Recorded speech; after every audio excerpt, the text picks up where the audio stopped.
பாருங்கள், சில பேர் என்ன செய்கிறாங்கன்னாக்க இந்த விசுவாசமாகிய கப்பலை 1 தீமோத்தேயு 1:19 இப்படியா சொல்லுகிறது. 1 தீமோத்தேயு 1:19 பாருங்கள், இந்த நல்மனசாட்சியை சிலர் தள்ளிவிட்டு விசுவாசமாகிய கப்பலை சேதப்படுத்தினார்கள். சொல்லுங்கள், விசுவாசமாகிய கப்பலை. இப்போ விசுவாசங்கிறது என்னன்னா கப்பல். அது ஒரு கப்பலை போல் உங்களை சுமந்து கொண்டு போகக்கூடியது. ஒரு இடத்திலிருந்து மற்றொரு இடத்துக்கு ரொம்ப நேர்த்தியாய் சரியாய் கொண்டு செல்லக்கூடியதாக விசுவாசமானது இருக்கிறது. அது மனிதனை கொண்டு செல்கிறது அப்படி என்று வசனம் சொல்கிறது. பாருங்க, இந்த கப்பலுக்கு மிக முக்கியமானது எது அப்படின்னு கேட்டால், இங்கே 1 தீமோத்தேயுல பவுல் அழகாக சொல்கிறாரு, இந்த விசுவாசமாகிய கப்பல் சில பேருடைய வாழ்க்கையை ஒரு இடத்துலேருந்து மற்றொரு இடத்திற்கு கொண்டு போகாததுக்கு காரணம் என்ன அப்படின்னா, உதாரணம் சொல்லணும்னா, வியாதி என்ற இடத்திலிருந்து இந்த விசுவாசம் சுகம் என்ற இடத்துக்கு கொண்டு போகாததுக்கு காரணம் என்ன, வறுமை என்கிற இடத்திலிருந்து செழிப்பு என்ற இடத்தினராய் கொண்டு போகாததுக்கு காரணம் என்ன, பிரச்சனை, போராட்டம், கஷ்டம், குழப்பம் என்ற இடத்திலிருந்து சமாதானம், சந்தோஷம், பெருக்கம், ஆசீர்வாதம் என்கிற இடத்துக்குனராய் கொண்டு செல்லாததற்கு காரணம் என்ன அப்படின்னா, இங்கே பிலிப்பியர் புஸ்தகத்தில் தீமோத்தேயு புஸ்தகத்தில் பவுல் அதுக்கு ஒரு விளக்கத்தை கொடுக்குறாரு. விசுவாசமாகிய கப்பலை சில பேர் சேதப்படுத்திட்டாங்க, எனவே அவங்க ஒரு இடத்திலிருந்து மற்றொரு இடத்துக்கு போகாமல் இருக்கிறாங்கன்னு சொல்கிறாரு. அல்லேலூயா சொல்லலாமா? எதை சேதப்படுத்தினாங்களா? விசுவாசமாகிய கப்பலை சேதப்படுத்தினார்கள். அவங்க கப்பலை வேற யாரும் சேதப்படுத்தலை, அந்த விசுவாசங்கிற கப்பலை அவங்களே சேதப்படுத்திட்டாங்க. ஏன்னா சொல்லுங்கள், என் கப்பல் உடைஞ்சதுக்கு காரணம் மற்றவங்க கிடையாது, என் கப்பல் உடைஞ்சதுக்கு காரணம் நான் தான். என் கப்பலை சேதப்படுத்தினது வேற யாரும் கிடையாது, விசுவாசங்கிற என் கப்பலை சேதப்படுத்தி கொண்டது நான் தான். சில பேர் அவங்க கப்பலை அவங்களே உடைச்சிட்டு அவங்களே தத்தளிக்கிறாங்க. வாழ்க்கையில் கப்பலை அவங்களே உடைக்கிறாங்க, அவங்களே தத்தளிக்கிறாங்க, அதுலேருந்து வெளில வர முடியாமல் தவிக்கிறாங்க. எப்படி அவங்க உடைச்சிட்டாங்க விசுவாசங்கிற கப்பல்னு கேட்டால், பாருங்கள், எப்பொழுதுமே ஒரு வீடாக இருந்தாலும் சரி, கப்பலாக இருந்தாலும் சரி, அதை நம்ம ஒரு தடவை அதுக்கு வைத்தியம் பார்த்துட்டோம். இதில் சவுண்டு போடா, அது சவுண்டு குறைச்சி.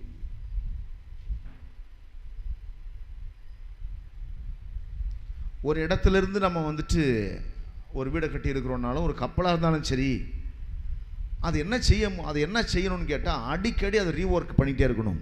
வீடாக இருந்தால் கூட, ஒரு நாள் வீடு கட்டினேன், ஒரு தடவை பெயிண்ட் அடித்தேன், அதோட சரி பாஸ்டர் 50 வருஷம் ஆயிடுச்சு பெயிண்ட் அடிக்கலன்னு சொன்னால் அது வீடாகவே இருக்காது. அவ்வப்போது தரையெல்லாம் உடைய ஆரம்பிக்கும், டைல்ஸ் உடைய ஆரம்பிக்குது, மேற்கூரை உடைய ஆரம்பிக்குது. அதெல்லாம் ரீஒர்க் பண்ணிக்கிட்டே இருக்கணும். திரும்ப திரும்ப என்ன செய்யணும், செய்ய வேண்டிய வேலையெல்லாம் அதை செஞ்சு அதை பராமரிச்சுட்டே இருக்கணும். கப்பல் என்ன செய்கிறாங்கனாக்க, கப்பலும் அப்படி தான் பராமரிக்கிறாங்க. அது தண்ணியிலேயே 24 மணி நேரம் இருப்பதனால கரைக்கு ஒரு நாளும் வர்றதே கிடையாது. கரையில் ஒரு தடவை கப்பலை செய்கிறாங்க, அதை கொண்டு தண்ணியில் விட்டுறாங்க. தண்ணியிலேயே 24 மணி நேரமும் 365 நாட்களும் தண்ணீரிலேயே இருக்கிறது. நமக்கு எல்லாருக்குமே தெரியும், தண்ணியில் ஒரு பொருள் ரொம்ப நாள் இருந்தால் சீக்கிரம் என்ன ஆகும், அது வீணாகிடும். அப்போ தண்ணியிலே இருக்கக்கூடிய ஒரு பொருளை பராமரிப்பது என்பது எவ்வளோ கஷ்டமான விஷயம்னு சிந்திச்சு பாருங்கள். அதுக்கு பெயிண்ட் அடித்து தண்ணியினால் அது பாதிக்கப்படாமல் இருக்க, உப்பு தண்ணினால் பாதிக்கப்படாமல் இருக்க, இரும்பெல்லாம் துருப்பிடிக்காமல் இருக்க, அதை அப்படியே சுத்தம் பண்ணி கொண்டே இருக்கணும், அதை சரிப்படுத்தி கொண்டே இருக்கணும். இப்போ விசுவாசங்கிறது என்னன்னு கேட்டால், இது ஒரு கப்பல். இதை நான் கற்றுக்கிட்டேன், விசுவாசம் அடைஞ்சிட்டேன், விசுவாசம் எனக்கு என்னன்னு தெரியும் அப்படின்னு சொல்லிட்டு நீங்கள் பாட்டுக்கு விசுவாசத்தை கண்டுக்காமலே விட்டுட்டிங்கன்னா விசுவாசம் தானாகவே குறைஞ்சிடும், உடைஞ்சிடும். விசுவாசங்கிறது என்னன்னா, ஒரு தொடர்ச்சியான பயிற்சி, தொடர்ச்சியான முயற்சி. அதான் விசுவாசம். தொடர்ந்து அதை செஞ்சுக்கிட்டே இருக்கணும், நீச்சல் அடிச்சுக்கிட்டே இருக்கணும். கையும் காலையும் தண்ணியில் கிடக்கிற வரைக்கும் கையும் காலையும் லைட்டாக என்ன செய்யணும், கொஞ்சமாவது அசைச்சிக்கிட்டே இருக்கணும். அப்போ தான் நீங்கள் மிதந்து கொண்டே இருக்கலாம். அது ரெண்டையும் நிறுத்திட்டிங்கன்னா உள்ளே போயிடுவீங்க. அதே போல் விசுவாசங்கிறது என்னன்னு கேட்டால், அதை அப்படியே பயிற்சி பண்ணி கொண்டே இருக்கணும், அதை சரிப்படுத்தி கொண்டே இருக்கணும், நீந்தி கொண்டே இருக்கணும். எப்படி நீந்திக்கிட்டே இருக்கிறது? உதாரணம் சொல்கிறேன், உங்களுக்கு புரியல நான் சொல்கிறேன். ஒரு சரீரத்தில் பலவீனம் வந்துச்சு. ஒரு நாள் விசுவாசத்தை பாஸ்டர் கற்றுக் கொடுத்தாரு. விசுவாசம் என்னன்னு சொல்லி கொடுத்தாரு. எப்படி விசுவாசமாக இருக்கணும் வியாதி நேரத்தில்னு சொல்லி கொடுத்தாரு. அன்னைக்கு விசுவாசமாக இருந்து அந்த வியாதியை ஜெயிச்சிட்டிங்க. வியாதி இல்லாத ஒரு இடத்துக்கு நீங்கள் வந்துட்டீங்க. ஒரு நாள் வறுமையில் கிடந்தீங்க. விசுவாசத்தினால் எப்படி பொருளாதார ஆசீர்வாதத்தை பெற்றுக்கொள்வது என்பதை பாஸ்டர் போதித்தார். பாஸ்டர் மூலமாய் ஆண்டவர் போதித்தார். அதை கேட்டீங்க. நீங்கள் அதை உங்கள் வாழ்க்கையில் செயல்படுத்தினீங்க, அபியாசப்படுத்தினீங்க. வாழ்க்கையில் பெருக்கம் அடைஞ்சிங்க, நல்ல பொருளாதார செழிப்பு அடைஞ்சிங்க. பிறகு என்னாச்சு அப்படின்னா விசுவாசத்தை விட்டுட்டீங்க. அதை தூசி தட்டி கூட பார்க்கல, அப்படியே போட்டுட்டீங்க. பல வருடம் கழித்து நீங்கள் பார்த்தீங்கன்னா விசுவாசம் சேதமடைந்ததுனால பொருளாதாரமும் சேதமடைந்துடும், ஆரோக்கியமும் சேதமடைஞ்சிடும். எத்தனை பேருக்கு புரியுது நான் சொல்கிற விஷயம்? கப்பல் உடைஞ்சதுன்னா கப்பலில் இருக்கிற நீங்கள் தத்தளிக்க ஆரம்பிச்சிடுவீங்க. கப்பல் உடைஞ்சதுன்னா கப்பலில் இருக்க உங்கள் பொருள் எல்லாமே சேதமடைய ஆரம்பிச்சிடும். அப்போ கப்பல் தான் உங்களுடைய பொருளாதாரத்தை மெயின்டைன் பண்ணுகிறது. கப்பல் தான் உங்கள் பொருளாதாரத்தை பாதுகாக்கிறது. பொருளாதார குறைவு ஏற்படாமல் எது பாதுகாக்கிறது என்று சொன்னால் விசுவாசம் பாதுகாக்கிறது. விசுவாசமாக சொல்லுங்க, ஆமேன்னு சொல்லலாமா? என்ன சொல்லணும்? எது உங்களை உங்கள் பொருளாதாரத்தை எது பாதுகாக்கிறது? உங்கள் ஆரோக்கியத்தை எது பாதுகாக்கிறது? உங்கள் சமாதானத்தை எது பாதுகாக்கிறது? விசுவாசம் தான் பாதுகாக்குது. இப்போ விசுவாசத்தை உடைச்சாச்சுன்னா சமாதானம் உடைஞ்சு போயிடும். விசுவாசத்தை உடைச்சாச்சுன்னா ஆசீர்வாதம் குறைய ஆரம்பிச்சிடும். விசுவாசத்தை உடைச்சாச்சுன்னா பொருளாதாரங்கள் குறைய ஆரம்பிச்சிடும். ஆனால் விசுவாசம் ஸ்ட்ராங்காக இருந்துச்சுன்னா பொருளாதாரம் சேதம் இல்லாமல் பெருகி கொண்டே இருக்கும். இது ஒரு வித்தியாசமான ஒரு உலகம். இது விசுவாசங்கிறது வித்தியாசமான உலகம். இது எப்படி நான் உங்களுக்கு சொல்லணும்னா, விசுவாசங்கிறது பார்த்தீங்கன்னா ஒரு பாத்திரம் போல வச்சிங்களேன். அதில் விசுவாசமாக நீங்கள் எதை வச்சுருந்தாலும் அது பெருகி கொண்டே இருக்கும். ஆனால் விசுவாசத்தை உடைச்சிட்டிங்கன்னா இருக்கிறது பூரா குறைஞ்சிக்கிட்டே இருக்கும். அப்போ விசுவாசம் எப்படி விசுவாசம் வைப்பது? சரி, இப்போ நான் ஒரு நாள் பாஸ்ட் விசுவாசத்தை கற்றுக் கொடுத்தாரு, அல்லது ஆண்டவர் ஏதோ ஒரு மனுஷன் மூலமாக அல்லது ஒரு ஊழியக்காரர் மூலமாக கற்றுக் கொடுத்தாரு. விசுவாசம்னா என்னன்னு கற்றுக்கிட்டீங்க, அதை வாழ்க்கையில் செயல்படுத்தினீங்க. எப்படி செயல்படுத்தினீங்க? விசுவாசம்னா என்ன? காணப்படாததை நம்புனீங்க. காணப்படாததை நிச்சயமாய் நம்புனீங்க. நிச்சயமாக இருக்குன்னு நம்புனீங்க. அதான் விசுவாசம். எல்லாம் சொல்லுங்க, காணப்படாததை நிச்சயமாக இருக்கிறது என்று நம்புவது. இப்போ நம்மள நம்பணும் பாருங்க. நீங்கள் எப்படி நம்பணும்னு கேட்டால், நான் சில காரியத்தெல்லாம் பார்க்கல, ஆனால் நிச்சயமாக எனக்காக என் தேவன் ஆயத்தப்படுத்தி விட்டார் என்று நான் நம்புகிறேன். அதான் விசுவாசம். நான் ஏற்கனவே கடந்த நாட்கள் அந்த விசுவாசத்தை பற்றி போதிக்கும்போது நான் சொன்னேன், இந்த மைக்கில் உருவாக்கப்பட்ட அந்த இரும்பு எந்த ஊரில் வந்துச்சுன்னு தெரியல, எனக்கு பிளாஸ்டிக் எந்த ஊரில் இருந்துச்சுன்னு எனக்கு தெரியல. ஆனால் இதெல்லாம் காலமெல்லாம் எனக்காகவே உழைச்சிட்டு எனக்காகவே இருந்துட்டு பூமியில் மண்ணோட மண்ணாக போகுது.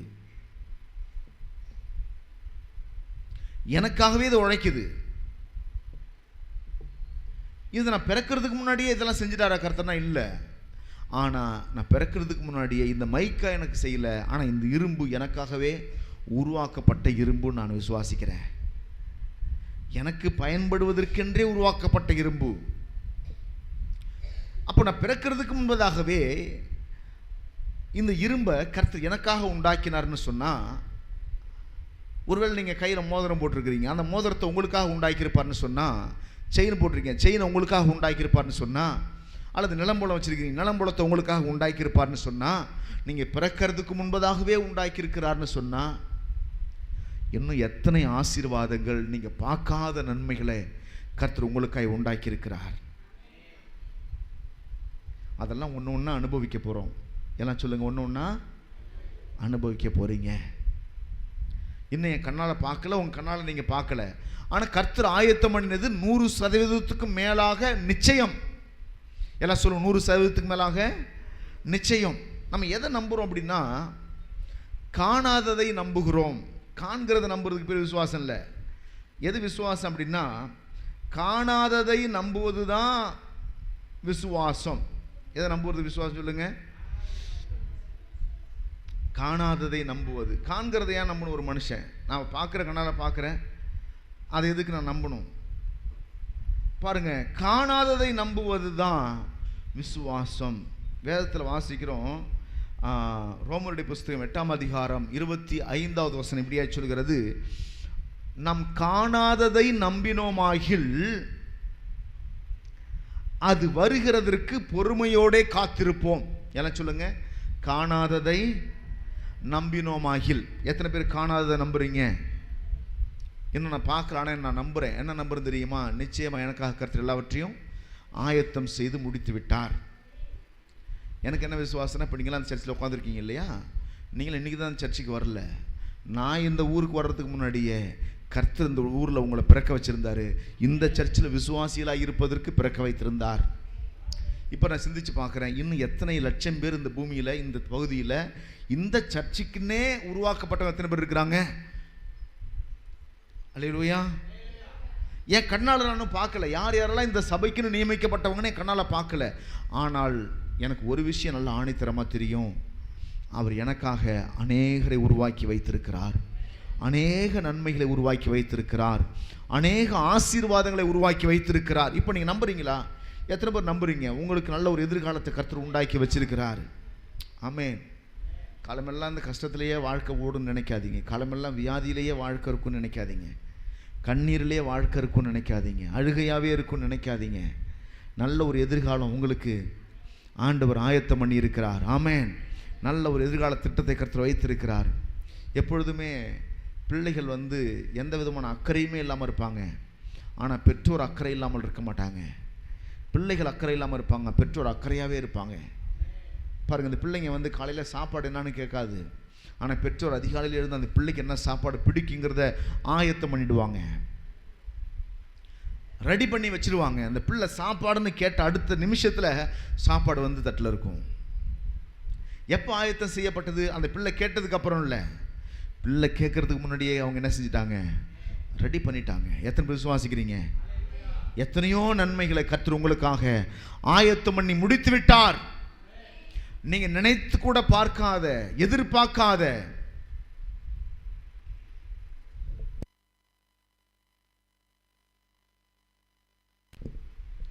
எத்தனையோ நன்மைகளை, நீங்க எதிர்பார்க்காத ஆசீர்வாதங்களை கர்த்தர் உங்களுக்காகவே ஆயத்தம் பண்ணி வைத்து விட்டார். விசுவாசிக்கிறோம், ஆமென் சொல்லலாமா? ஆமென். அதுதான் ரோமர்ல வாசிக்கிறோம் பாருங்க, நாம் காணாததை நம்பினோமாகில். நாம் காணாததை நம்பினோமாகில். காண்கிறத அநேகரை நம்புறாங்க, காணாததை நம்புறதுக்கு தான் ஆட்கள் இல்லை. அதுக்கு தான் நீங்களும் நானும் இருக்கிறோம். எல்லாம் சொல்லுங்க, அதுக்கு நீங்களும் நானும் இருக்கிறோம். அநேகர் காண்கிறத நம்புவதற்கு அநேக மக்கள் இருக்கிறார்கள். அவங்க நம்புறாங்க, காண்றதெல்லாம் நம்புறாங்க. இருக்குது, இப்போ இந்த பைபிள் இங்கே இருக்குதா? பைபிள் இருக்குது. இது கர்ச்சிப்பா? கர்ச்சி பாஸ்டர் கையில் இருக்குது. அதனால தான் விசுவாசங்கிறது அநேகருக்கு ஏன் புரிய மாட்டேங்குதுன்னா, இதில் தான் புரிய மாட்டேங்குது. எப்படி அது காணாததை நம்புறதுன்னு சொல்கிறாங்களே, அது என்னது? அதான் புரியலை அப்படின்றாங்க. தேவனுடைய பிள்ளைகளே, காணாததை நம்புவது என்று சொன்னால், கர்த்தர் நமக்காக எல்லாவற்றையும் ஆயத்தம் பண்ணி இருக்கிறார். எல்லாம் சொல்லுங்க, எல்லாவற்றையும் ஆயத்தம் பண்ணி இருக்கிறார். வேதத்தில் வாசிக்கிறோம் பாருங்க, அவர் நமக்கென்று ஆயத்தம் பண்ணினவைகளை கண் காணவும் இல்லை, காது கேட்கவும் இல்லை, அவைகள் மனுஷருடைய இருதயத்தில் தோன்றவும் இல்லை. எல்லாம் சொல்லுங்க, எல்லாம் சொல்லுங்க. 9ஆம் வசனத்தை படிக்கிறோம். 1 கொரிந்தியர் புஸ்தகம் 2ஆம் அதிகாரம் 9வது வசனம். 1 கொரிந்தியர் புஸ்தகம் 9ஆம் அதிகாரம் 2வது வசனம். எழுதியிருக்கிறபடி தேவன் தம்மில் அன்பு கூறுகிறவர்களுக்கு, எல்லாம் சொல்லுங்க, தேவன் தம்மில் அன்பு கூறுகிறவர்களுக்கு ஆயத்தம் பண்ணினவைகளை என்ன செஞ்சிருக்கிறார் சொல்லுங்க? He has prepared. Already he has prepared. He has planned. நமக்காக எல்லாவற்றையும் ஆயத்தம் பண்ணி விட்டார். ஆயத்தம் பண்ணினவைகளை விசுவாசிக்கிறீங்களா? எத்தனை பேர் விசுவாசிக்கிறீங்க? எல்லாவற்றையும் எனக்காக தேவன் ஆயத்தம் பண்ணி விட்டார். ஆமென். இப்போ இந்த பவுல் அழகா சொல்றாரு, தேவன் தம்மில் அன்பு கூறுகிறவர்களுக்கு, யாரெல்லாம் ஆண்டவர் அன்பு கூறுறாங்களோ, யாரெல்லாம் ஆண்டவர் நேசிக்கிறாங்களோ, அவர்களுக்கு தேவன் ஆயத்தம் பண்ணினவைகளை அவர்களுடைய கண் காணவில்லை, அவருடைய காது கேட்கவில்லை, அவைகள் மனுஷருடைய இருதயத்தில் தோன்றவும் இல்லை. இப்போ என்ன எடுத்துக்குவோம், ஒரு உதாரணம் நான் சொல்கிறேன். நான் கிட்டத்தட்ட ஒரு 15 வருடம் எங்கள் ஊரில் இருந்து வெளியூர் போயிட்டு 15 வருஷம் குடும்ப சூழ்நிலையினால் நாங்கள் தங்கியிருந்தோம். தங்கியிருந்த காலத்தில் நான் இயேசுவை ஏற்றுக்கொண்டேன். இயேசுவை ஏற்றுக்கொண்டு இந்த 16 வயசில் நான் சர்ச்சுக்கு போக ஆரம்பித்தேன். பிறகு ஆண்டவர் மேலே அளவற்ற அன்பும் பாசம் எனக்கு வந்ததுனால 24 மணி நேரம் சபையிலே கடந்தால் கூட சந்தோஷப்படுவோன்ற மாதிரி எப்பொழுதுமே சபையை கூட்டுறதும் பெருக்கிறதும் சபையில் ஊழியம் செய்கிறதும் வேலை செய்கிறதும் இப்படியே காலங்கள் ஓடிக்கொண்டே இருந்தது. ஹாஸ்டலில் தங்கி படித்தேன். ஹாஸ்டலில் படுக்கிறதே கிடையாது. ராத்திரி ஆனால் நேராக சர்ச்சுக்கு போட வேண்டியது. சர்ச்சில் போய் தங்கி அங்கே 1 மணி நேரம் ஜெபம் பண்ணிட்டு தான் படுப்பேன். எப்பொழுதுமே நைட்டு படுக்கணுன்னா அதுக்கு முன்னாடி 1 மணி நேரம் ஜெபம் பண்ணிட்டு தான் படுக்கிறது. காலையில் எழுந்து மறுபடியும் 1 மணி நேரம் ஜெபம் பண்ணிட்டு பிறகு தான் ஸ்கூலுக்கு போக வேண்டியது. இதுதான் என்னுடைய ரெகுலர் லைஃப். நான் ஊழியம் என்று நினைத்ததெல்லாம் எங்கள் பாஸ்டர் வீட்டில் வேலை செய்வதும் கூட்டுவதும் பெருக்குவதும் பாய் போடுவதும் சர்ச்சையை பார்த்துக்கிறதும் தான் என்னுடைய ஊழியமாகவே நான் நினச்சேன். நான் சபையை நடத்துவேன் என்று சொல்லியோ, மைக்கை பிடிச்சு நான் ஆராதனை பண்ணுவேன் என்று சொல்லியோ, பிரசங்கத்தை பண்ணுவேன் என்று சொல்லியோ நான் யோசித்தது கூட கிடையாது. ரெண்டாவது, இப்படிப்பட்ட ஒரு திருச்சபை உருவாகும் என்றோ, இத்தனை மக்களுங்க இருப்பாங்கன்னோ, அல்லது இப்படிப்பட்ட ஒரு இடத்த வாங்குவேன்னோ, இப்படி ஒரு சர்ச்சை கட்டுவேன்னோ நான் கனவு கூட கண்டது கிடையாது. என்ன செஞ்சேன் நான் அப்படின்னா, நான் ஒரு சர்ச்சுக்கு போனால் அங்கே விசுவாசியாக இருந்தேன், அங்கே ஜெபம் பண்ணிக்கிட்டு இருந்தேன், கர்த்தரை ஆராதிச்சுக்கிட்டு இருந்தேன், கர்த்தருக்கு முக்கியத்துவம் கொடுத்துக்கிட்டு இருந்தேன். பிறகு படிக்கணுன்ற ஒரு எண்ணம் வந்துச்சு. உலக பிரகாரமாக படிக்க வைப்பதற்கு எங்கள் வீட்டில் வசதி வாய்ப்பு இல்லை. அதனால் சரி பயோலாஜி போ அப்படின்னு சொல்லிட்டு அனுப்புனதுனால சரி பயோலாஜி போய் படிப்போன்னு சொல்லிட்டு அங்கே போயிட்டு பிடிஹெச் ஜிடிஹெச்லாம் படித்து முடிச்சுட்டு பிறகு ஊழியம் எப்படி செய்கிறது எங்கே செய்கிறதுன்னு தெரியாமல் வீட்டில் இருந்துக்கிட்டு இருந்தேன். ஒரு சர்ச்சில் என்ன செஞ்சாங்க, என்ன வாரம் எங்கள் சபைக்கு பிரசங்கம் பண்ண வாங்க, ஒரு சின்ன ஆஃபரிங் உங்களுக்கு கொடுக்குறோம், உங்களுக்கு சின்ன உதவியாக இருக்கும் அப்படின்னு சொன்னாங்க. சரி, நான் அந்த சபையில் போயிட்டு வாரம் காலையில் போய் ஆராதனை பண்ணிவிட்டு செய்தி கொடுத்துட்டு வந்துடுவேன். பாருங்கள், இப்படி ஒரு சர்ச்சை நான் துவங்குவேன்னு நான் நினச்சி கூட பார்த்ததே கிடையாது. ஆனால் என் தேவன் என்னை குறித்து ஒரு பெரிய திட்டத்தை வைத்திருந்திருக்கிறார். ஆமேன். இது எதுக்காக சொல்கிறேன்னா, இன்றைக்கி நீங்களும் கூட சிம்பிளாக இருக்கிறீங்க, ரொம்ப சாதாரணமாக இருக்கிறீங்க. உங்களை பார்த்தா உங்களை நீங்களே சாதாரணமாக நினச்சிட்டு இருக்கீங்க. நான்லாம் என்ன செய்ய போகிறேன், என் குடும்பம் இவ்வளவு தான், இப்போ என்னோடய வாழ்க்கை இவ்வளவு தான் அப்படி நினச்சிட்டு இருக்கிறீங்க. உங்களை குறித்து என்ன திட்டம் வச்சது உங்களுக்கு தெரியாமல் இருக்கலாம், நீங்கள் கனவு கூட கண்டிருக்காமல் இருக்கலாம். ஒருவேளை யோசேப்பை போல ஒரு தரிசனம் உங்களுக்கு வராமல் இருந்திருக்கலாம். ஆனால் கர்த்தருக்கு ஒரு தரிசனம் உங்களை குறித்து உண்டாகி இருக்கிறது. உங்களை குறித்து உங்களுக்கு தரிசனம் இருக்கிறதோ இல்லையோ, உங்களை குறித்து தேவனுக்கு ஒரு தரிசனம் உண்டாயிருக்காது. எப்பொழுது உண்டானது? நீங்கள் பிறப்பதற்கு முன்பாகவே உண்டாகிவிட்டது. அல்லேலூயா. அழகாக ஒரு பாட்டு பாடிருக்கார்ல, எலும்புகள் உருவாகல, நரம்புகள் உருவாகல, தசைகள் உருவாகல, தரிசனம் உருவானதே, தாய் கருவிலே தரிசனம் உருவானதே. எலும்புகள் உருவாகல, நரம்புகள் உருவாகல, தசைகள் உருவாகல, தரிசனம் உருவானதே, தாய் கருவிலே தரிசனம் உருவானதே.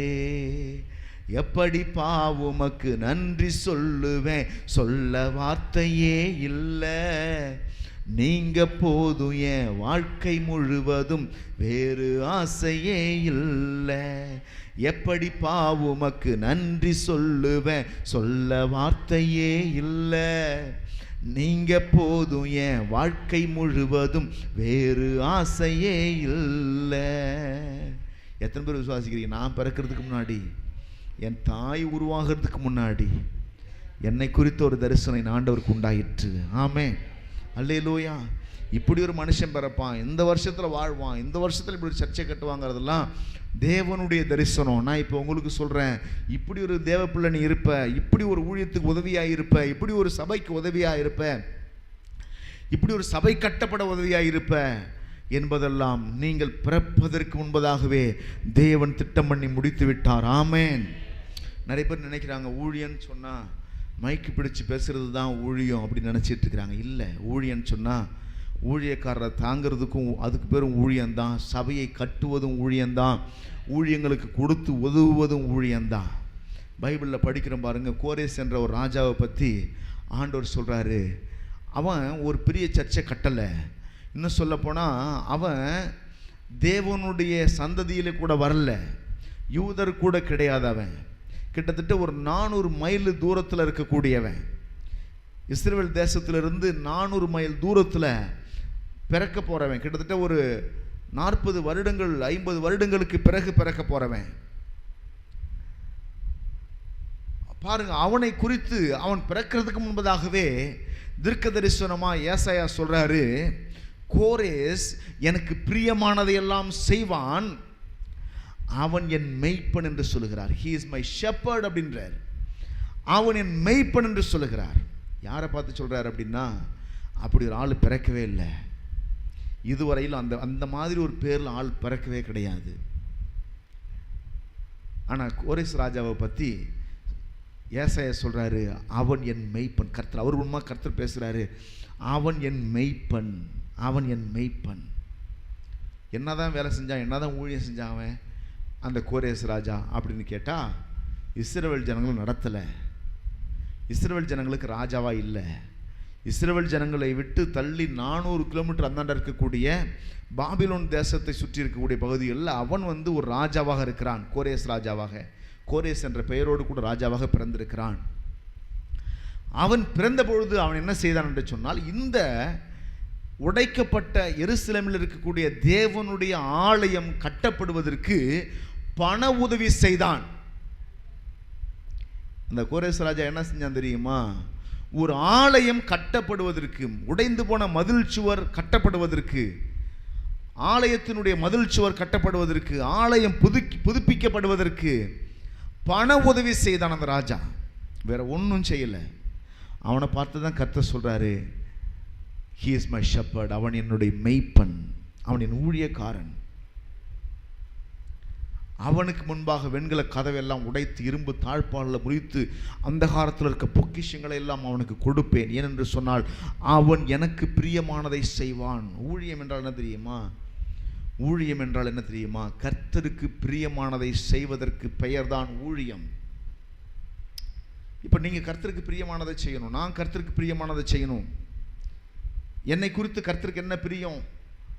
இந்த மக்களெல்லாம் நடத்தணும், மக்களுக்கு போதிக்கணும், மக்களை நல்வழிப்படுத்தணும், உருவாக்கணும், அவங்களுக்கு ஆலோசனை கொடுக்கணும், அவங்கள சரிப்படுத்தணும், அவங்களுக்காக ஜெபிக்கணும். இதெல்லாம் எனக்கு கொடுக்கப்பட்ட வேலை, என்னுடைய ஊழியம் இது. இதை நான் என்ன உண்மையாய் செய்யணும். இப்போ உங்களுக்கு சில வேலை இருக்குது. கோரேஸ் ராஜாவை போல ஒரு வேலை நீங்கள் ஒரு சபையை நடத்த முடியாமல் இருக்கலாம். கோரேஸ் ராஜாவை போல ஒரு ஊழியத்தை தாங்குகிற நபராக நீங்கள் இருக்கலாம். அந்த சபைக்கு உதவி செய்கிற நபராக நீங்கள் இருக்கலாம். பணத்தினால, பொருளாதாரத்தினால, சரீர உழைப்பினால. இந்த சபை என்னுடையது கிடையாது. இந்த சபை யாருடையது? இந்த சபை கர்த்தருடையது. கர்த்தருடைய சபையில் நான் ஒரு வேலை செய்கிறேன், நீங்கள் ஒரு வேலை செய்யலாம். இன்னைக்கு சபைக்கு இடம் வாங்குவதற்கு அநேக பிள்ளைகள் காணிக்கைகளை கொடுத்துருக்குறாங்க.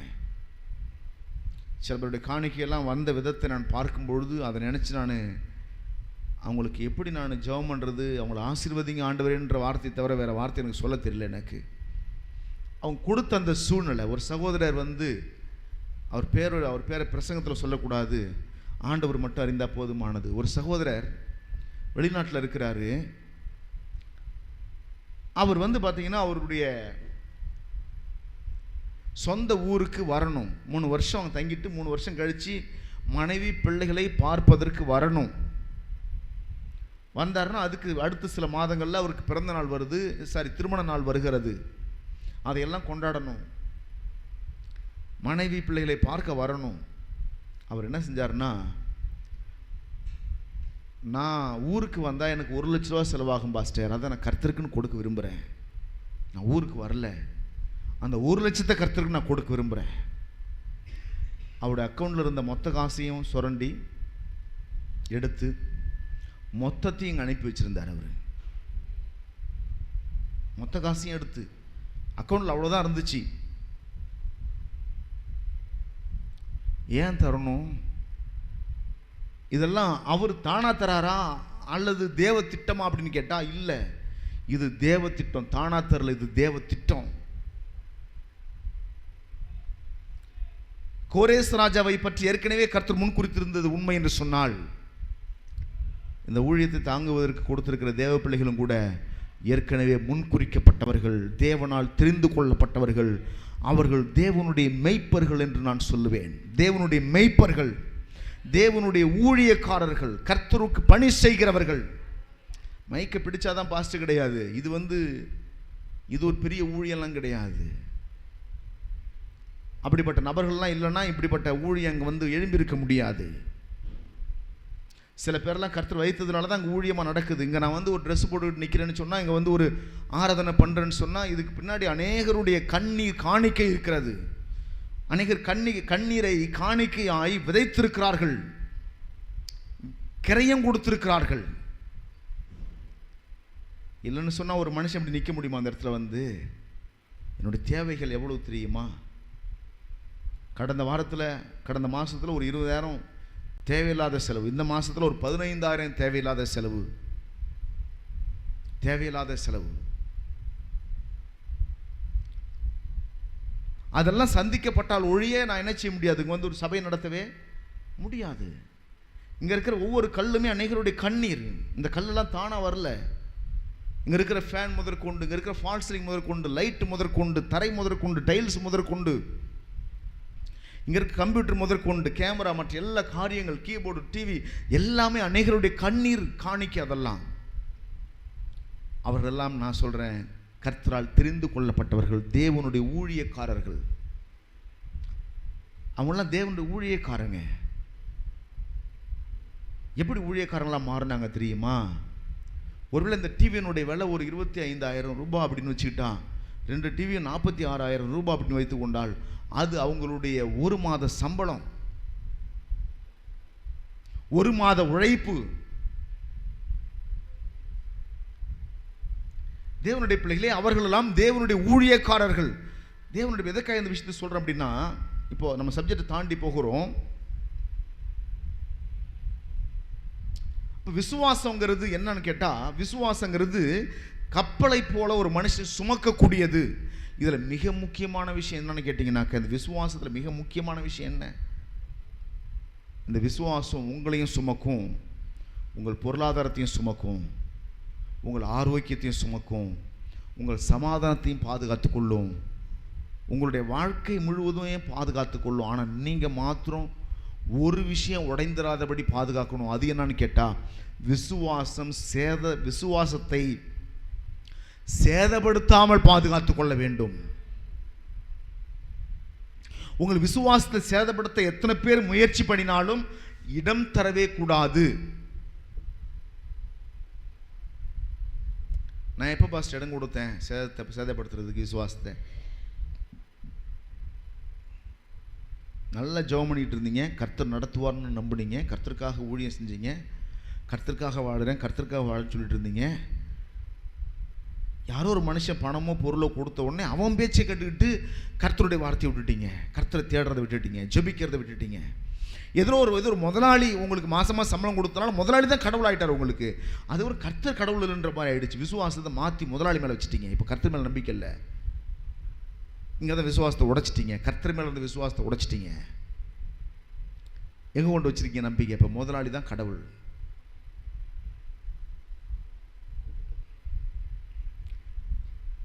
என் கூட போகிற தம்பி நம்ம சர்ச்சுக்கு தான் வந்துகிட்டே இருந்தான். இப்போ நான் இங்கே வர வேணாம், வேறு சர்ச்சுக்கு அங்கே பக்கத்தில் இருக்க சர்ச்சுக்கு போங்கன்னு நான் சொல்லிட்டேன்.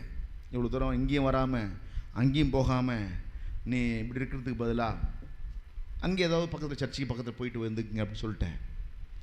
ஆரம்ப நாட்களில் எப்போ ஃபோன் பண்ணாலும் ஒரு பதில் சொல்லுவான், சர்ச்சுக்கு ஏன் வரல அப்படின்னு கேட்டால், ஓனர் போகக்கூடாதுன்ட்டார், வேலைன்ட்டார், இன்னைக்கு முக்கியமான வேலை இருக்குன்னு சொல்லிட்டாரு.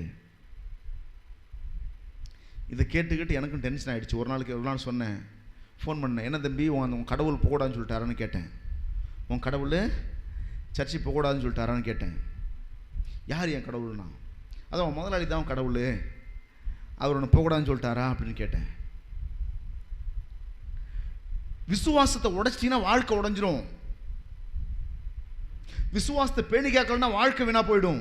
விசுவாசத்தை பேணி காக்கணும். அதனால சில சமயத்தில் ஒரு வீட்டில் ஒரு நபராவது விசுவாசம் உள்ள நபராக இருந்தால் அந்த ஒரு நபர் குடும்பத்தையே சுமந்துக்கிட்டு போவார்.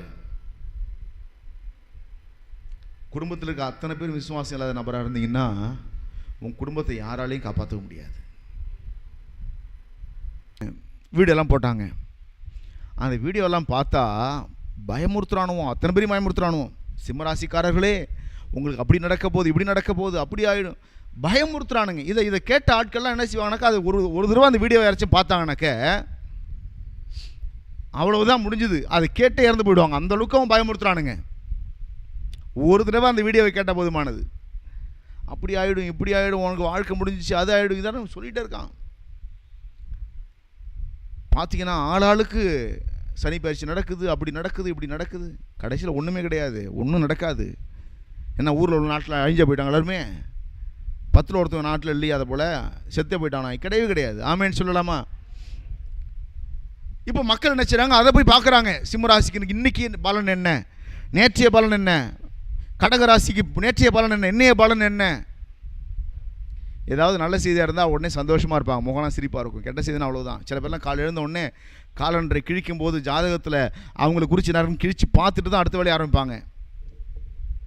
நல்ல நேரம் எத்தனை மணிக்கு, கெட்ட நேரம் எத்தனை மணிக்கு, யமகண்டம் எத்தனை மணிக்கு, குளிர்காலம் எத்தனை மணிக்குன்ட்டு.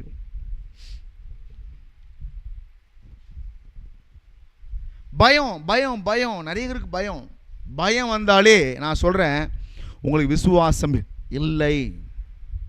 பயம் வந்தால் என்ன சொல்லுங்க, விசுவாசம் இல்லை. விசுவாசம் என்ன செய்யும்? விசுவாசம் பயப்படாது. சொல்லுங்க, விசுவாசம் பயப்படாது. விசுவாசமா சொல்லுங்க, விசுவாசம் பயப்படாது, விசுவாசம் பதறாது, விசுவாசம் தைரியமாய் நிற்கும். அல்லேலூயா. இந்த எண்ணத்தில் ரொம்ப பிசாசு வந்து இதை போல் வீடியோலாம் பார்த்து இதை போல் நபர்கள் சொல்கிறதெல்லாம் கேட்டு, ஜாதகத்தில் என்ன சொல்கிறான்னு கேட்டு, ஜோசியத்தில் என்ன சொல்கிறான்னு கேட்டு மனசில் வச்சுக்கிட்டு இப்படியே பயந்துக்கிட்டே கிடப்பாங்க. இப்படி பயந்து போகிற ஆட்களுக்கெல்லாம் அடிக்கடி ஆக்சிடென்ட் நடக்கும், அடிக்கடி ஆபத்து நடக்கும். ஆபத்தும் ஆக்சிடென்ட் நடக்க காரணம் என்ன தெரியுமா? இவங்க பயந்து போகிறதுனால தான். அதிகமான ஆக்சிடென்ட் தேசத்தில் நடக்க காரணம் யாருன்னு கேட்டால் பெண்கள் பைக் ஓட்டுறதுனால தான்றாங்க. பெண்கள் பைக் ஓட்டுறதுனால தான் நிறைய ஆக்சிடென்ட் ஆகுதுன்றாங்க. என்ன காரணம்னு கேட்டால், பெண்களுக்கு இரு மனசு. வண்டியை திருவிழாமா திருவிக்கூடாதா, பொறுமையாக போகலாம், வேகமாக போகலாமா, நிறுத்தலாமா, போயிடலாமா, டிராஃபிக்கில் வளைஞ்சலாமா, வளைய வேணாமா, இந்த குழப்பத்திலேயே இருப்பாங்க. அது 2 கட்ட நிலைமையிலேயே பைக் ஓட்டுவாங்க. சரி, வேகமாக திருவிட்டு சந்தில் புந்தில் பூந்து போயிடலான்ற தைரியம் வராது அவங்களுக்கு. ஒரு சந்து பந்தில் நுழையணும்னு நினச்சிவாங்க, வண்டி திரும்புவாங்க, பயந்துக்கிட்டு கொஞ்சம் ஸ்லோ பண்ணுவாங்க, திரும்ப இப்படியே பயந்து ஓட்டுறதுனால என்ன ஆகும்? இடையில வேணாச்சும் வந்து இடிச்சு விட்டு தள்ளி விட்டு கீழே விழுந்து ஆக்சிடென்ட் ஆகி கிடப்பாங்க. சில பேர் தைரியமாக இருப்பான், அவன் பார்த்தீங்கன்னா கண்ணாப்பினான்னு வளைஞ்சு நெளிஞ்சு ஓட்டுவான், அவனுக்கு ஒரு ஆக்சிடென்ட் நடக்காது. ஏன்னா அவனுக்கு தெளிவாக இருப்பான், தைரியமாக இருப்பான். தேவனுடைய என்ன சொல்ல வரேன் என்று சொன்னால், அப்போ விசுவாசமாகிய கப்பலை அநேகர் சேதப்படுத்திவிட்டு வாழ்க்கையை அழித்து கொள்ளுகிறார்கள். அநேகருடைய வாழ்க்கை அழிந்து போவதற்கும் நஷ்டமடைவதற்கும் வியாதி வருவதற்கும் காரணம் அவர்களுடைய விசுவாசத்தை உடைத்து விட்டதனால அவர்களுடைய வாழ்க்கை வறுமையிலையும் வியாதியிலையும் சாபத்திலையும் கிடக்கிறது. இங்கேருந்து வெளில கொண்டு வரணும்னா எங்கெல்லாம் ஓட்டை இருக்குன்னு பார்த்து சரி செய்யணும். நம்ம எங்கெல்லாம் ஓட்டை இருக்கிறது, ஒரு கப்பலில் எங்கெல்லாம் ஓட்டை இருக்குதுங்கிறத பார்த்து அதெல்லாம் அடைக்கணும். நம்ம எங்கே வந்து நம்ம வந்து உடைஞ்சிருக்கிறோங்கிறத கவனிக்கணும். எந்த இடத்துல தண்ணிக்கு இடம் கொடுத்துருக்கோங்கிறத கவனிக்கணும். எந்த இடத்துல பிரச்சனைக்கு இடம் கொடுத்துருக்குங்கிறத கவனிக்கணும். எந்த இடத்துல அவிசுவாசத்துக்கு இடம் கொடுத்துருக்குங்கிறத கவனிக்கணும். சில பேர் பார்த்தீங்கன்னா வார்த்தையில் நிறைய மிஸ்டேக் பண்ணுவாங்க, பேசுகிற விதத்தில் நிறைய மிஸ்டேக் பண்ணுவாங்க. பேசுகிற விதத்தில் ஜபனை நல்லா பண்ணுவாங்க, ஆராதனை நல்லா பண்ணுவாங்க, சபைக்கு ஒழுங்காக வருவாங்க, ட்ரெஸ்ஸை மாத்திரத்தில் அஞ்ச மாட்டாங்க, ஆனால் வார்த்தை மட்டும் தப்பாக இருக்கும். எப்படி தப்பாக இருக்குது அப்படின்னு கேட்டால், கஷ்டம் வந்துடும், நஷ்டம் வந்துடும், இப்படி தான் சொல்லுவாங்க. புலம்பலாக தான் இருக்கும், வாழ்க்கையே புலம்பிக்கிட்டே தான் இருப்பாங்க. எனக்கு கணவன் சரியில்லை, மனைவி சரியில்லை, பிள்ளை சரியில்லை, அது சரியில்லை, இது சரியில்லை, புலம்பிக்கிட்டே இருப்பாங்க. இதெல்லாம் வந்து அவிசுவாசத்தினுடைய அடையாளம். அவங்க எங்கேயோ வாயை விட்டுக்கிட்டே இருக்காங்கன்னு அர்த்தம். நீங்கள் சரியில்லை சரியில்லைன்னு சொல்லும் பொழுதெல்லாம் அவங்க சரியில்லாமலே போய்கொண்டே இருக்கிறாங்க.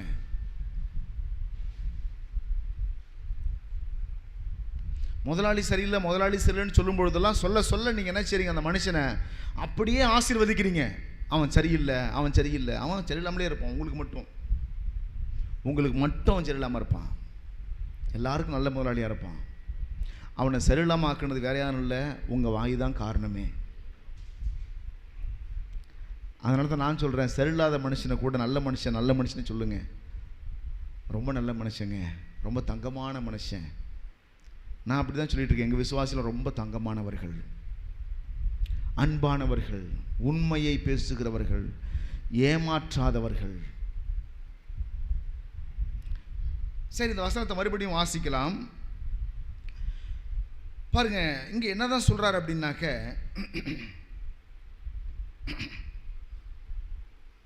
விசுவாசமாகிய கப்பலை அவர்கள் சேதப்படுத்தினார்கள். விசுவாசமாகிய கப்பலை சேதப்படுத்தினார்கள். எப்படி சேதப்படுத்தினாங்கிறத தான் பார்க்குறோம். எப்படி ஜனங்க சேதப்படுத்துகிறாங்க அப்படின்னா, நல்மனசாட்சியை தள்ளிவிட்டு, எப்படி சொல்லுங்க, நல்மனசாட்சியை தள்ளிவிட்டு விசுவாசமாகிய கப்பலை சேதப்படுத்தினார்கள். எதை உள்ள வச்சுக்கணும், எதை வெளில வைக்கணுங்கிறத கவனிக்கணும். நல்மனசாட்சி உள்ள வைக்கணும். என்ன மனசாட்சி சொல்லுங்க? நல்மனசாட்சி. நல்மனசாட்சி என்ன அர்த்தம்? நல்ல மனம் என்னை குறித்து சாட்சி கொடுக்கணும். சொல்லுங்க, நல்ல மனம் சாட்சி கொடுப்பது. நல்ல மனசாட்சி, நல்ல மனசாட்சி, மனசனுடைய சாட்சி நல்ல சாட்சியாக இருக்கணும். இப்படி சொல்கிறேன், மனசனுடைய சாட்சி நல்ல சாட்சியாக இருக்கணும். உங்கள் மனசு உங்களை குறித்து நல்ல சாட்சி கொடுக்கணும். எல்லாம் சொல்லுங்க, என் மனசு என்னை குறித்து நல்ல சாட்சி கொடுக்கணும். அந்த நல்மனசாட்சி இருக்கிற வரைக்கும் விசுவாசம் சேதமடையாது. நல்மனசாட்சி கெடும் பொழுது விசுவாசம் சேதமடைகிறது. சரி, பாவம் செஞ்சா என்ன பாஸ்டர்? பாவம் செஞ்சாக்க விசுவாசம் எப்படி பாதிக்கப்படும்? பாவம் செய்யும் பொழுது பாவம் விசுவாசத்தை பாதிக்கல, ஆனால் பாவம் நல்மனசாட்சியை பாதிக்கிறது. பாவம் நல்மனசாட்சியை பாதிக்கிறது. நல்மனசாட்சி பாதிக்கப்படும் பொழுது விசுவாசம் பாதிக்கப்படுகிறது. பாவம் எதை பாதிக்குது? பாவம் நல்மனசாட்சியை பாதிக்குது. நல்ல மனசாட்சி இருக்குது. என்ன மனசாட்சி இருக்குது? நான் தேவனுடைய பிள்ளையா இருக்கிறேன், அவர் என் தகப்பனாய் இருக்கிறார். இது நல் மனசாட்சி. சொல்லுங்க, நான் தேவனுடைய பிள்ளையா இருக்கிறேன், அவர் என் தகப்பனாய் இருக்கிறார், அவர் எனக்கு வேண்டியவைகள் எல்லாம் கொடுக்கிறார், என்னை குறைவுபட விடமாட்டார். இதெல்லாம் நல் மனசாட்சி. இப்போ ஒரு மனுஷன் பாவம் செஞ்சிட்டாரு. பாவம் செஞ்ச உடனே என்ன வருது அப்படின்னு கேட்டால், இளையகுமாரனை போல அங்கே ஒரு துர்மனசாட்சி வர ஆரம்பிக்குது. என்ன துர்மனசாட்சி வருதுன்னா, இளையகுமாரன் அவனுக்குள்ளே சொல்லிக்கிட்டான். என்ன சொல்லிக்கிட்டான்னு கேட்டால், நான் அப்பாவை போய் பார்த்து சொல்லுவேன், நான் உம்முடைய பிள்ளையாக இருக்க பாத்திரன் அல்ல. அப்பா பிள்ளைன்னு சொன்னாரா, இவனை பிள்ளைன்னு சொல்லிக்கிட்டானா? எத்தனை பேருக்கு புரியுது? அப்பா இவனை பார்த்து, நீ இனிமேல் எனக்கு பிள்ளை கிடையாதுரா, பாவம் செஞ்சுட்ட, உன்னை வெறுத்துட்டேன்னு சொன்னாரா? அல்லது அவனை பார்த்து, நான் உம்முடைய பிள்ளை என்று, குமார் என்று அழைக்கப்பட தகுதி இல்லை, நான் என்னை உம்முடைய வேலைக்காரரை ஒருவனை வைத்துக் கொள்ளும் என்று அவன் சொன்னானா? அப்பா சொன்னாரா? அவனே சொன்னான். இப்போ என்ன மனசாட்சி போயிடுச்சு அவனுக்கு? பிள்ளை என்ற மனசாட்சி போயிடுச்சு, பிள்ளைக்குரிய தகுதி என்ற மனசாட்சி போயிடுச்சு. என்ன உள்ள வந்துருச்சு? இனிமேல்லாம் பிள்ளைன்னு நான் எதையும் கேட்க முடியாது. மனதளவிலே தான் ஒரு கர்த்தருடைய பிள்ளை என்ற எண்ணத்தை இழந்தான். அவனுக்குள்ள பயம் வர ஆரம்பித்தது. அப்பா கிட்ட உரிமையாக கேட்க முடியாது என்ற எண்ணம் வர ஆரம்பித்தது. இப்போ எத்தனை பேர் புரியுது நான் சொல்கிற விஷயம்? புரியுதா உங்களுக்கு? அல்லேலூயா. மனதில் அவன் மனசாட்சியை, நல் மனசாட்சி இழந்துட்டான். அது வரைக்கும் நல் மனசாட்சி இருந்துச்சு. நான் அப்பா அவர் எனக்கு அப்பா, நான் அவருக்கு பிள்ளை, இந்த நல் மனசாட்சி இருந்துச்சு. பாவம் செய்த பொழுது நான் ஒரு பாவி, அவர் எனக்கு அப்பா, அவர் பரிசுத்தர், நான் ஒரு பாவி, நான் அவரை அப்பா என்று கூப்பிடுவதற்கு தகுதி எனக்கு இல்லை என்று இவனே முடிவு பண்ணிவிட்டான். இதுதான் நான் ஒரு நாள் பிரசங்கத்தில் சொல்லியிருந்தேன். உங்களை நீங்களே நியாயம் திருத்து கொள்ளாதீங்க, நீங்கள் தேவனுடைய பிள்ளையாக இருக்கிறீங்க அப்படி நான் சொல்லியிருந்தேன். ஒரு ஆள் என்ன செஞ்சார், நம்முடைய சபையில் தண்ணியை போட்டு வந்தார். நல்லா தண்ணி அடித்து சாராயத்தை குடிச்சிட்டு வந்து என்னை பார்த்து பேச வந்தார். சொன்னார், அவர் ரட்சிக்கப்பட்டவர். பாஸ்டர், நான் பண்ண பிரசங்கத்தை எனக்கே சொல்கிறாரு, பாஸ்டர் அமெரிக்காவுக்கு போனாலும் என் இனிஷியல் மாறாது பாஸ்டர், அமெரிக்காவுக்கு போனாலும் என் இனிஷியல் மாறாது பாஸ்டர். என்ன சொல்ல வர்றாருன்னா, நான் எவ்வளோ பெரிய பாவியாக இருந்தாலும் நான் தேவனுடைய பிள்ளை தானே சொல்ல வர்றாரு.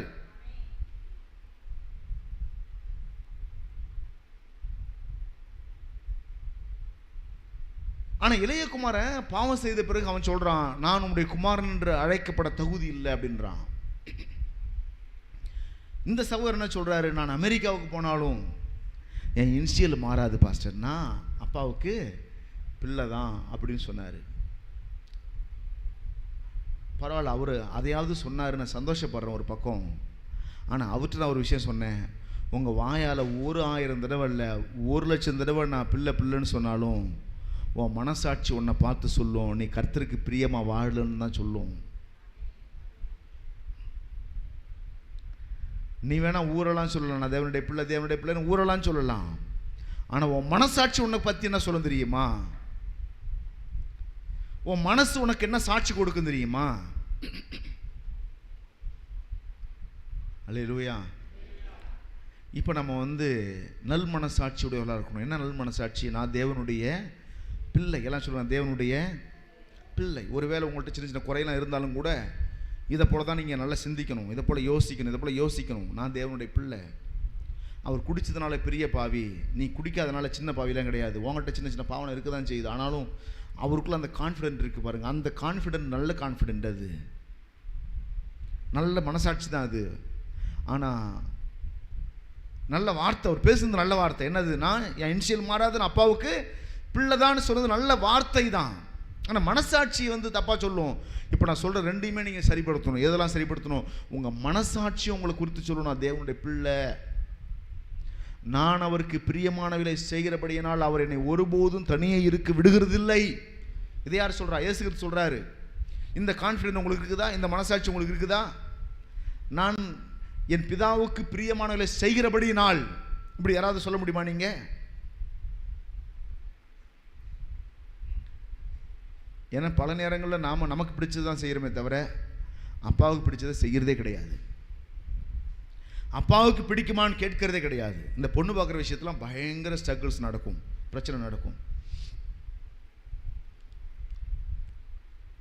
இந்த பசங்க நினச்சிவோனா ஒரு ஃபோட்டோ தூக்கி வச்சுக்குவோனா, அந்த ஃபோட்டோ வச்சுக்கிட்டு, ஆண்டவரே இந்த பொண்ணு தான் நீங்கள் சொல்கிற பொண்ணாக இருக்கணும், ஆண்டவரே இந்த பொண்ணை மட்டும் ஆசீர்வதித்து கொடுத்துருங்க, ஆண்டவரே இந்த பொண்ணு தான் உங்களுக்கு சித்தமாக இருக்கணும் ஏசப்பா, இந்த பொண்ணு தான் உங்கள் சித்தமாக இருக்கணும் ஏசப்பா, இந்த மாப்பிள்ளை தான் உங்கள் சித்தமாக இருக்கணும் ஏசப்பா, அழகாக இருக்கிற ஏசப்பா, இந்த மாப்பிள்ளை தான் உங்கள் சித்தமாக இருக்கணும் ஏசப்பா. அதாவது ஏசப்பா உங்கள் சித்தம் என்னன்னு கேட்குறதும் கிடையாது, உங்கள் சித்தம் இதுவாக தான் இருக்கணும், உங்கள் விருப்பம்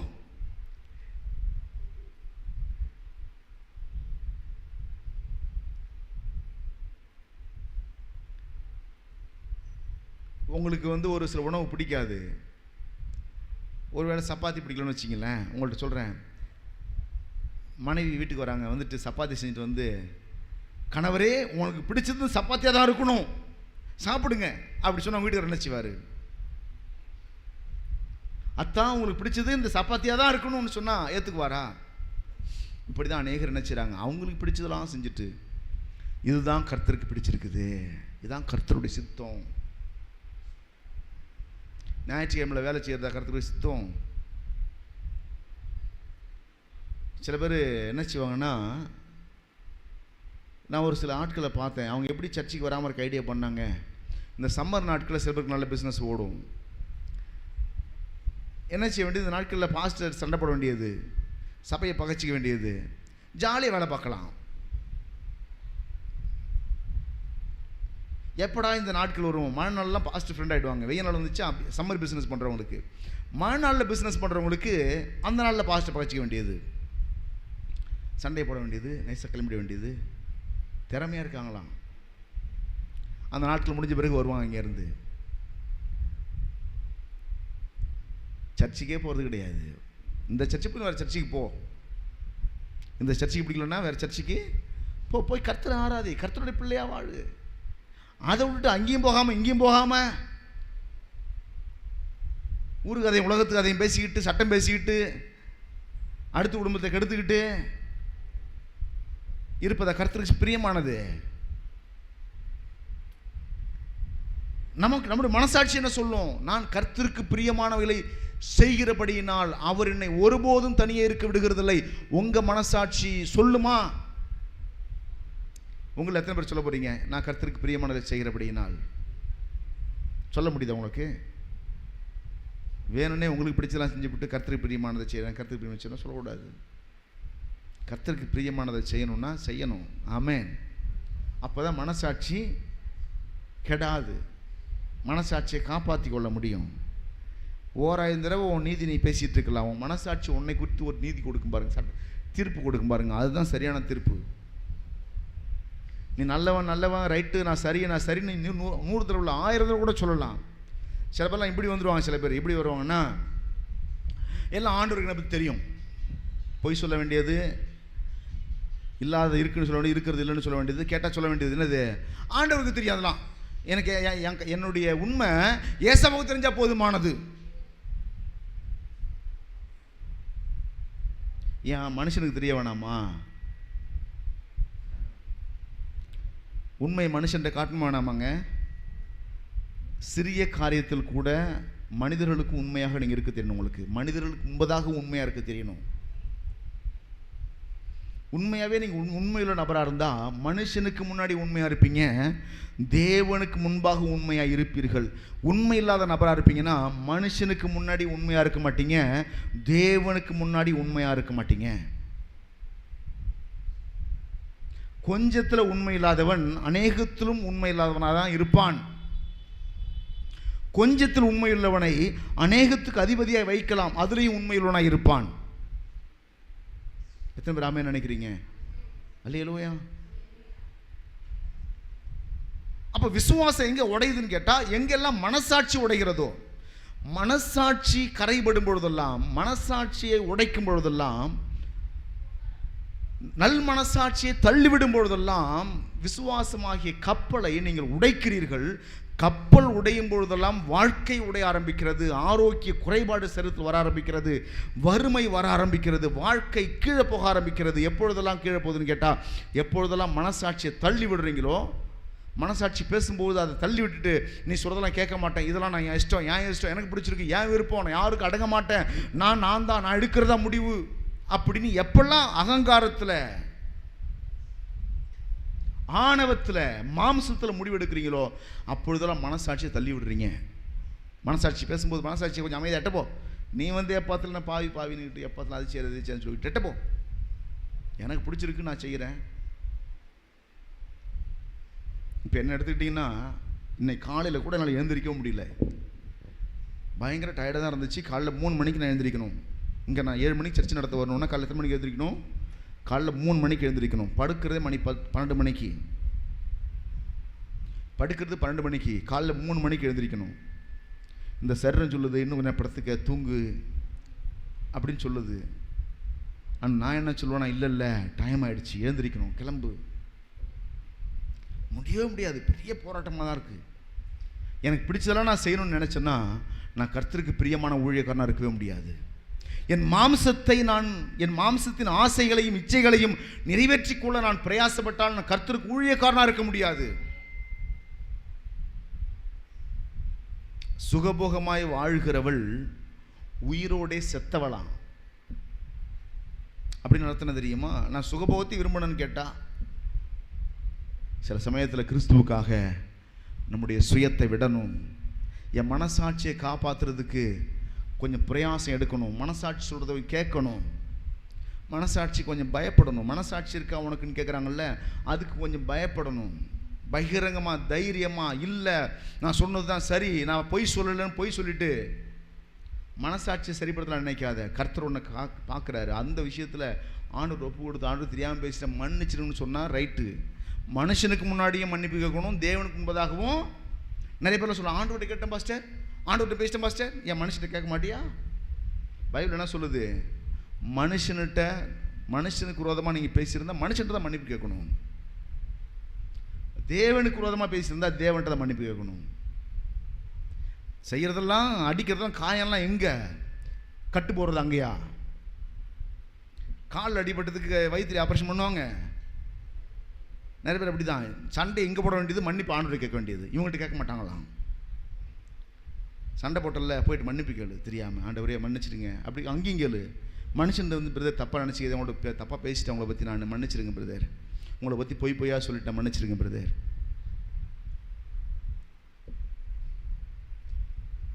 நான் சொல்ல திரும்ப புரியுது? மனசாட்சியை தள்ளி விட்டதுனால கப்பல் சேதமடைந்தது. கப்பல் சேதமடைந்ததுனால வாழ்க்கை சேதமடைந்து அநேகர் இருக்கிறார்கள். எல்லாரும் எழுந்திருக்கலாமா? கண்களை மூடி ஜெபம் பண்ணுவோமா? மனசாட்சியை யோசிச்சு பாருங்க. உன் மனசாட்சி உன்னை குறித்து என்ன சொல்லுது? எவ்வளோ நாள் மனசாட்சியை நீ அப்படியே விட்டுட்டு கண்டு காணாமல் போயிட்டே இருப்ப? எத்தனை ஆண்டுகள் உன்னை நீ ஏமாத்திக்கிட்டு இருப்ப? எத்தனை நாட்கள் உன்னை நீ ஏமாத்திக்கிட்டு இருப்ப? உன் வாழ்க்கை நஷ்டம் அடைஞ்சிட்டு இருக்குது. உனக்கு அறிவு இருக்குதா? தெரியுதா? உனக்கு உணர்வு இருக்கிறதா? யோசிச்சு பாரு. ஆண்டவரே, என் மனசாட்சியை நான் மறுபடியும் புதுப்பிக்க விரும்புகிறேன். நான் எதையாவது செய்திருந்தால் மன்னிங்க ஆண்டவரே. நான் ஒரு புது மனுஷனாக மாற விரும்புகிறேன். ஒரு புது மனுஷியாக மாற விரும்புகிறேன். உமக்கு பிரியமான மகளாக மாற விரும்புகிறேன். உமக்கு பிரியமான மகனாக மாற விரும்புகிறேன். இன்றைக்கி நான் என்னுடைய மனசாட்சியை மறுபடியும் சரிப்படுத்த விரும்புகிறேன். விசுவாசத்தில் வளர விரும்புகிறேன். இவர் நல்ல ஒரு விசுவாசியாக இருக்க விரும்புகிறேன்.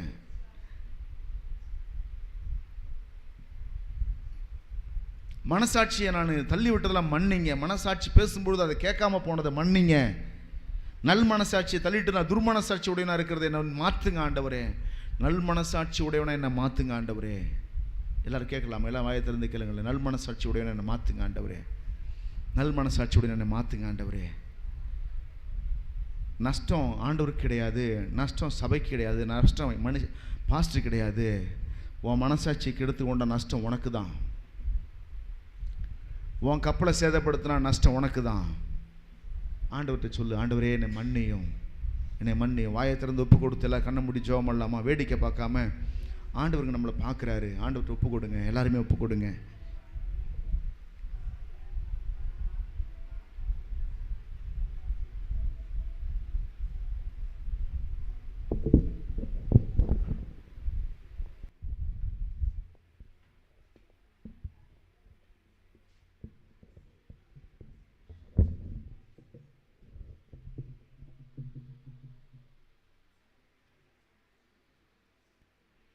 ஹல்லேலூயா. எல்லாரும் ஒப்பு கொடுத்து ஜெபம் பண்ணலாமா? எல்லாரும் ஒப்பு கொடுத்து ஆண்டவர்கிட்ட ஜெபம் பண்ணலாமா?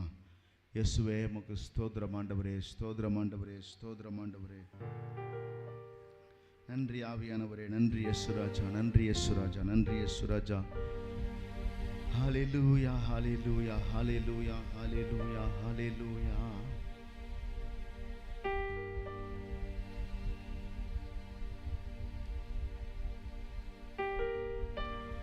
உமக்காய் காத்திருப்பே,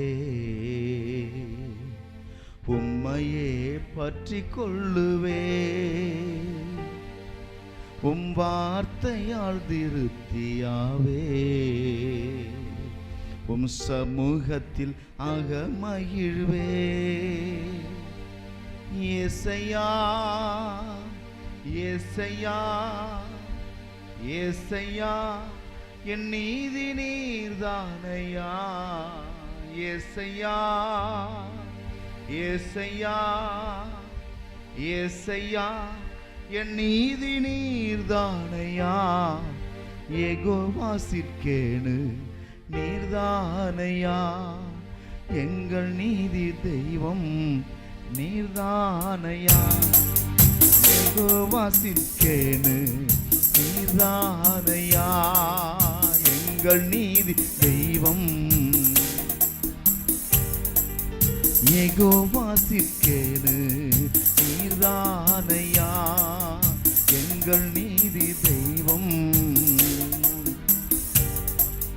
துன்மார்க்கரின் செல்வ திரட்சியை பார்க்கிலும் நீதிமான் என்னுடைய கொஞ்சம் நல்லது, துன்மார்க்கரின் செல்வ திரட்சியை பார்க்கிலும் நீதிமான் என்னுடைய கொஞ்சம் நல்லது. நிரந்தர சுதந்திரம் இது என் கர்த்தர் எனக்கு தந்தது, நித்தம் பெருகும் கிருபை கொண்டது. என் கர்த்தர் எனக்கு நீர் தந்தது, நிரந்தர சுதந்திரம் இது என் கர்த்தர் எனக்கு நீர் தந்தது, நித்தம் பெருகும் கிருபை கொண்டது. என் கர்த்தர் எனக்கு நீர் தந்தது. ஏசையா ஏசையா ஏசையா என் நீதி நீர்தானையா. ஏசையா ஏசையா ஏசையா என் நீதி நீர்தானையா. யெகோவா சித்கேனு நீர்தானையா, எங்கள் நீதி தெய்வம். ஆமாப்பா, யெகோவா சித்கேனு நீர்தானையா, எங்கள் நீதி தெய்வம். ஆபத்து காலத்தில் வெட்கமடைவதில்லை நான், பஞ்சகாலத்திலும் என்னை திருப்தியாக்குவீர். ஆபத்து காலத்தில் வெட்கமடைவதில்லை நான், பஞ்சகாலத்திலும் என்னை திருப்தியாக்குவீர். கர்த்தரே தாங்குகிறீர், என் பாதையிலே நோக்கமாயுள்ளீர். என் வழிகள் ஒன்றும் பிசகுவதில்லை, என் அடியை உறுதிப்படுத்துகிறீர். கர்த்தரே தாங்குகிறீர், என் பாதையிலே நோக்கமாயுள்ளீர். என் வழிகள் ஒன்றும் பிசகுவதில்லை, என் அடியை உறுதிப்படுத்துகிறேன். ஏசையா ஏசையா ஏசையா என் நீதி நீர்தானையா. ஏசையா ஏசையா ஏசையா என் நீதி நீர்தானையா. யெகோவா சித்கேனு நீர்தானையா, எங்கள் நீதி தெய்வம்.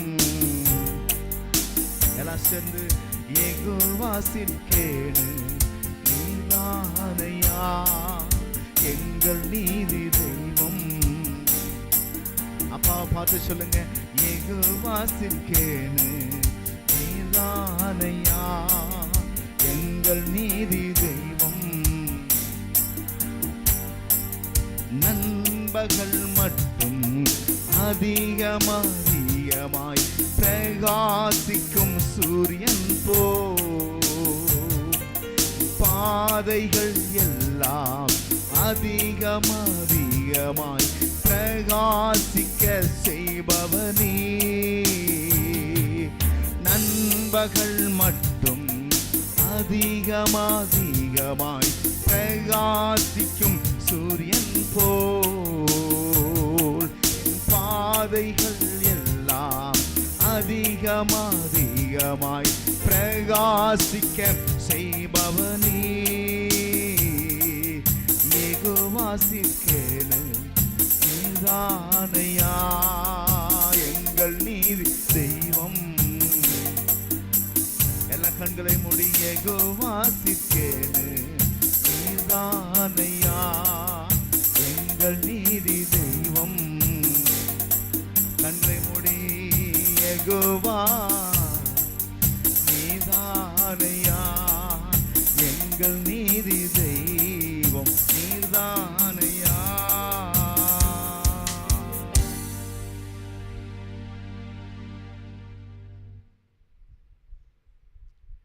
மகிழ்ச்சியை காப்பாற்றணும்.